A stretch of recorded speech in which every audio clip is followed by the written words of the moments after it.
63ാമത് Kerala school കലോത്സവം 2025 ജനുവരി മാസം 4 മുതൽ 8 വരെ തിരുവനന്തപുരം ജില്ലയിലെ വിവിധ വേദികളിൽ വെച്ച് നടത്തുവാൻ തീരുമാനിച്ചിരിക്കുകയാണ്.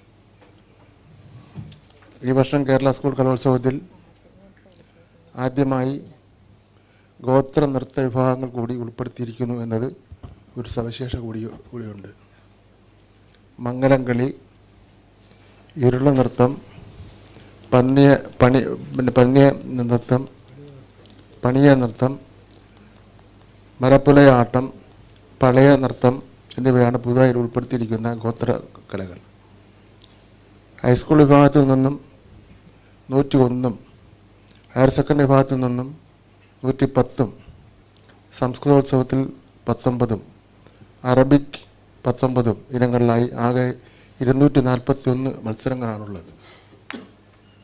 കലോത്സവത്തിൻ്റെ വിജയകരമായ നടത്തിപ്പുമായി ബന്ധപ്പെട്ട് ശിശുസദനിൽ വെച്ച് 2024 നവംബർ മാസം 12 ബഹുമാനപ്പെട്ട ഭക്ഷ്യ സിവിൽ സപ്ലൈസ് മന്ത്രി ശ്രീ GR അനിലിൻ്റെ അധ്യക്ഷതയിൽ സംഘാടക സമിതി യോഗം ചേരുകയുണ്ടായി. ജനപ്രതിനിധികൾ, കലാസാംസ്കാരിക നായകന്മാർ, സന്നദ്ധ സംഘടനാ പ്രതിനിധികൾ തുടങ്ങിയ സമൂഹത്തിൻ്റെ വിവിധ മേഖലകളിലായുള്ളവരെ ഉൾപ്പെടുത്തി വിപുലമായ ഒരു സംഘാടക സമിതി രൂപീകരിച്ചിട്ടുണ്ട്. തുടർന്ന് കലോത്സവത്തിൻ്റെ സുഗമമായ നടത്തിപ്പിനായി ജനപ്രതിനിധികളുടെ നേതൃത്വത്തിൽ 19 സബ് കമ്മിറ്റികളും രൂപീകരിച്ചിട്ടുണ്ട്. പ്രസ്തുത യോഗത്തിൽ വിവിധ മേഖലകളിലെ പ്രമുഖർ ഉൾപ്പെടെ 300ഓളം പേർ പങ്കെടുത്തിരുന്നു. കലോത്സവത്തിൻ്റെ നടത്തിപ്പിനായി നഗരപരിധിയിലുള്ള 25 വേദികൾ തിരഞ്ഞെടുത്തിട്ടുണ്ട്. കൂടാതെ ഭക്ഷണ വിതരണം, സംഘാടക സമിതി ഓഫീസ്, രജിസ്ട്രേഷൻ എന്നിവയ്ക്കായും പ്രത്യേകം വേദികൾ തിരഞ്ഞെടുത്തിട്ടുണ്ട്. തിരഞ്ഞെടുത്ത എല്ലാ വേദികളിലും പ്രോഗ്രാം, സ്റ്റേജ് ആൻഡ് പന്തൽ, ലൈറ്റ്സ് ആൻഡ് സൗണ്ട്സ്, ഭക്ഷണം എന്നീ കമ്മിറ്റികളുടെ കൺവീനർമാർ, അഡീഷണൽ ഡയറക്ടർ, വകുപ്പിലെ ഉദ്യോഗസ്ഥർ എന്നിവരുടെ നേതൃത്വത്തിൽ പരിശോധന നടത്തുകയും സുരക്ഷാ കാര്യങ്ങളും സൗകര്യങ്ങളും വിലയിരുത്തുകയും ചെയ്തിട്ടുണ്ട്. പ്രധാന വേദിയായി നിശ്ചയിച്ചിരിക്കുന്നത് സെൻട്രൽ സ്റ്റേഡിയമാണ്. ഇപ്പോൾ സെൻട്രൽ സ്റ്റേഡിയമാണ്. ഭക്ഷണത്തിനായി പുത്തരിക്കണ്ണ മൈതാനമാണ് ഇപ്പോൾ ആലോചിക്കുന്നത്. 2024 നവംബർ മാസം 21 കമ്മിറ്റി കൺവീനർമാരുടെ ഒരു യോഗം, റിവ്യൂ മീറ്റിംഗ്, അഡീഷണൽ ഡയറക്ടറുടെ നേതൃത്വത്തിൽ ചേർന്ന് തുടർ പ്രവർത്തനങ്ങളുടെ അവലോകനം നടത്തുകയും ചെയ്തിട്ടുണ്ട്. ഭക്ഷണം ഉൾപ്പെടെയുള്ളവയുടെ ടെൻഡർ നടപടികൾ ഈ മാസം 18 മുൻപ് പൂർത്തീകരിക്കുന്നതിനുള്ള നടപടികൾ സ്വീകരിച്ചിട്ടുണ്ട്. എല്ലാ സബ് കമ്മിറ്റികളും ബന്ധപ്പെട്ട ചെയർമാൻമാരുടെ നേതൃത്വത്തിൽ യോഗങ്ങൾ ചേർന്ന് നടത്തിയ പ്രവർത്തനങ്ങൾ വിലയിരുത്തുകയും തുടർ പ്രവർത്തനങ്ങൾ ആസൂത്രണം ചെയ്യുകയും ചെയ്തിട്ടുണ്ട്. കലോത്സവത്തിനുള്ള ലോഗോ ക്ഷണിക്കുകയും ആയതിൽ നിന്നും ശ്രീ അസ്ലാം തിരൂർ, ആഷിയാന മീനനടത്തൂർ തിരൂർ രൂപകൽപ്പന ചെയ്ത ലോഗോയാണ് ഈ മേളയുടെ ലോഗോയായി തിരഞ്ഞെടുത്തിട്ടുള്ളത്. വിധികർത്താക്കൾക്കും ഒഫീഷ്യൽസിനും താമസിക്കുന്നതിനായി തിരുവനന്തപുരം നഗരത്തിലെ നഗരപരിധിയിലെ വിവിധ ഹോട്ടലുകളിലായി മുറികൾ ഏർപ്പാട് ചെയ്തിട്ടുണ്ട്. കുട്ടികൾക്ക് താമസസൗകര്യം ഒരുക്കുന്നതിനായി തിരുവനന്തപുരം നഗരത്തിലെ 25 സ്കൂളുകൾ തിരഞ്ഞെടുത്തിട്ടുണ്ട്. പെൺകുട്ടികൾക്കും ആൺകുട്ടികൾക്കും പ്രത്യേകം സ്കൂളുകളാണ് ഒരുക്കുന്നത്. കനകക്കുന്ന് മുതൽ കിഴക്കേക്കോട്ട വരെയുള്ള നഗരവീതിയിൽ ദീപാലങ്കര ഒരുക്കുവാൻ ടൂറിസം വകുപ്പിനോട് അഭ്യർത്ഥിച്ചിട്ടുണ്ട്. ഓരോ വേദിയിലും കുട്ടികൾക്ക് എത്തുന്നതിന് QR കോഡ് സംവിധാനം ഒരുക്കും. എല്ലാ അക്കോമഡേഷൻ സെൻ്ററുകളിലും വേദികൾ സംബന്ധിച്ച് ബോർഡുകൾ സ്ഥാപിക്കും. Thiruvananthapuram railway station, bus stand എന്നിവിടങ്ങളിൽ ഹെൽപ്പ് ഡെസ്ക് സ്ഥാപിക്കും. സ്വർണ്ണക്കപ്പ് എല്ലാ ജില്ലകളിൽ നിന്നും സ്വീകരണങ്ങൾ ഏറ്റുവാങ്ങിക്കൊണ്ട് തലസ്ഥാന നഗരിൽ എത്തിച്ചേരുന്നതിനുള്ള ക്രമീകരണങ്ങൾ ഒരുക്കിയിട്ടുണ്ട്. മാധ്യമ പ്രവർത്തകരുടെ അവരുടെ നേതാക്കന്മാരുടെയും പ്രധാനപ്പെട്ട ഉത്തരവാദിത്തമുള്ളവരുടെ ഒരു യോഗം വിളിച്ചു ചേർക്കാൻ ആലോചിക്കുന്നുണ്ട്. അവരുടെ സൗകര്യങ്ങൾ ക്രമീകരിക്കുന്നതിനെ സംബന്ധിച്ചിടത്തോളം സമയമുള്ളതുകൊണ്ട് കുറച്ച് ദിവസം കഴിഞ്ഞ് വിളിച്ചു കൂട്ടാം.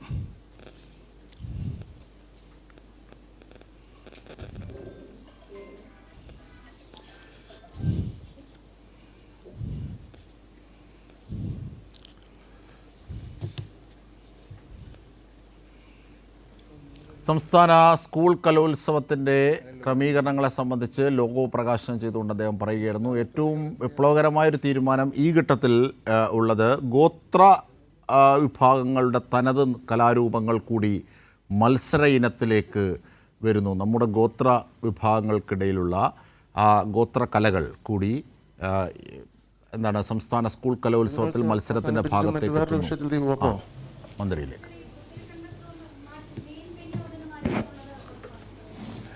മിക്കവാറും അങ്ങനെ ആയിരിക്കും. കാരണം ഇത് ഭക്ഷണം നമ്മൾ ആദ്യം ആലോചിച്ചത് ഭക്ഷണം സെൻറ്റർ സ്റ്റേഡിയത്താണ്. അവിടെ ഈ സെക്യൂരിറ്റി റീസൺസ് കാരണം അത് അവിടെ പ്രയാസമാണ്. അതിനേക്കാൾ നമുക്ക് ഗംഭീരമാക്കി സെൻട്രൽ സ്റ്റേഡിയം ഏറ്റവും വരാനും പോകാനൊക്കെ കുറച്ചുകൂടി എളുപ്പവും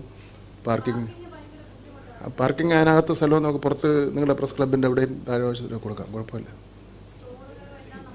അതൊക്കെ അറേഞ്ച് ചെയ്യാം, പ്രശ്നമൊന്നുമില്ല. അതിൽ ടെൻഷൻ അടിക്കില്ല.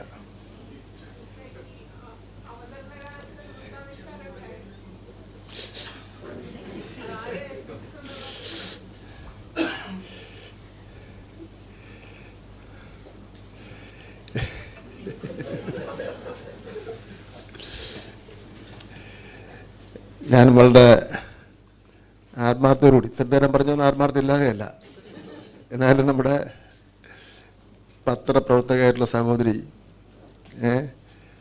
വളരെ പുഞ്ചിരിയോടുകൂടി ചോദിച്ച ചോദ്യത്തിന് ഒരു മറുപടി പറയാമെന്ന് വെച്ച് ഞാൻ ഒന്ന്, ആരെ ഏൽപ്പിച്ചിട്ടില്ല ഇതുവരെ. രണ്ട്, ഈ കലോത്സവത്തിലേക്ക് കൂടുതൽ ജനശ്രദ്ധ കൊണ്ടുവരുന്നതിനും കലോത്സവ പ്രതിഭകൾക്ക് പ്രോത്സാഹനം നൽകുന്നതിനും കലോത്സവ വേദിയിൽ സെലിബ്രിറ്റികളെ കൊണ്ടുവരാറുണ്ട്. ശ്രീമതി ആശാ ശരത്ത്, നിഖില വിമൽ തുടങ്ങിയവർ പങ്കെടുത്തിരുന്നു. ശ്രീമതി ആശാ ശരത്താണ് സ്വാഗത ഗാനം ആവിഷ്കാരം ചിട്ടപ്പെടുത്തിയത്. കോഴിക്കോട് കലോത്സവത്തിൽ ശ്രീമതി KS ചിത്ര പങ്കെടുത്തിരുന്നു. ഓണം വാരാഘോഷത്തിൻ്റെ ഉദ്ഘാടന ചടങ്ങിൽ ശ്രീ ഫഹദ് ഫാസിൽ, ശ്രീ ദുൽഖർ സൽമാൻ തുടങ്ങിയവരെല്ലാവരും പ്രതിഫലം വാങ്ങാതെയാണ് പങ്കെടുത്തിട്ടുള്ളത്.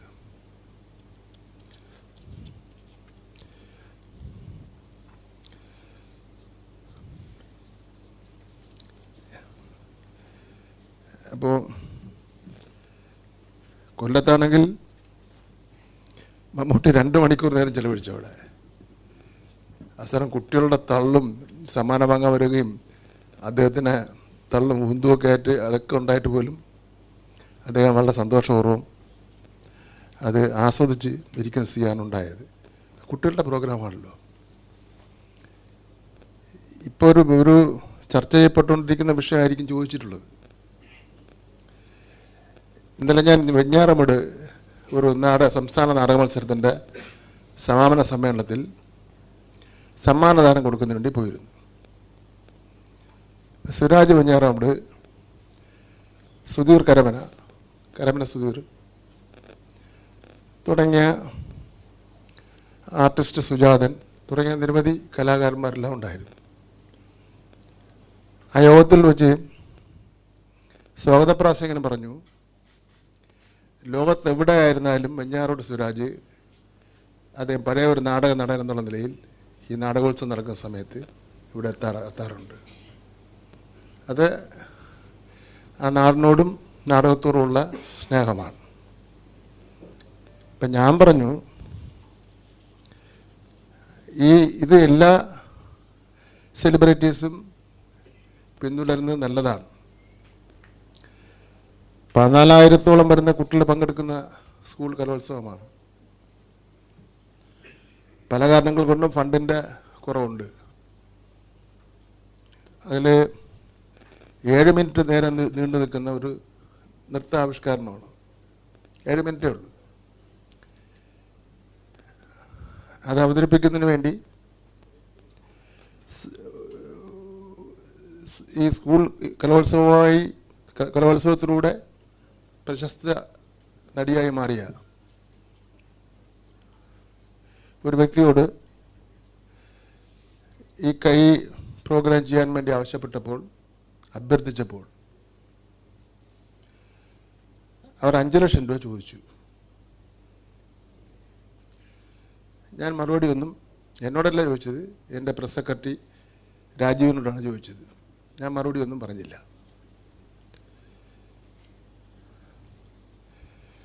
അത് പത്രങ്ങളിൽ വന്നു. ഇപ്പോൾ ഒരു സോഷ്യൽ മീഡിയയിലും ചാനലിലൊക്കെ തന്നെ വലിയ ചർച്ചാ വിഷയം ആയിരിക്കുകയാണ്. യുവജനോത്സവത്തിൻ്റെ ലോക പ്രകാശനം നടത്തിയിട്ടേ ഉള്ളൂ ഇന്നിപ്പോൾ. ഇനി അങ്ങോട്ട് എത്ര ദിവസം കിടക്കുന്നു? നമ്മുടെ യുവജനോത്സവം ആരംഭിച്ചു കഴിഞ്ഞാൽ നിങ്ങൾക്ക് എന്തൊക്കെ എഴുതാനുണ്ടാവും? അതിനൊക്കെ മറുപടി പറയണ്ടേ? അപ്പോൾ ഇതാണിത് ഉണ്ടായത്. ഞാനൊരു കാര്യം ഞാൻ തീരുമാനിച്ചു. എന്തായാലും ഈ സ്കൂൾ കലോത്സവം തുടങ്ങുന്നതിന് മുമ്പ് ആവശ്യമില്ലാത്ത ഈ വിവാദങ്ങളും ചർച്ചയും ചുമ്മാ കുട്ടികളെ നിരാശപ്പെടുന്ന രൂപത്തിലുള്ള ചർച്ചയൊന്നും വേണ്ട, അതൊന്ന് അവസാനിപ്പിക്കേണ്ടതായിട്ടുണ്ട്. ഞാൻ അതുകൊണ്ട് വെഞ്ഞാറമൂടിൽ ഞാൻ നടത്തിയ ഈ പ്രസ്താവന ഞാനങ്ങ് പിൻവലിക്കുകയാണ്. അതോടുകൂടി എല്ലാ ചർച്ചയും അങ്ങ് അവസാനിച്ചോട്ടെ.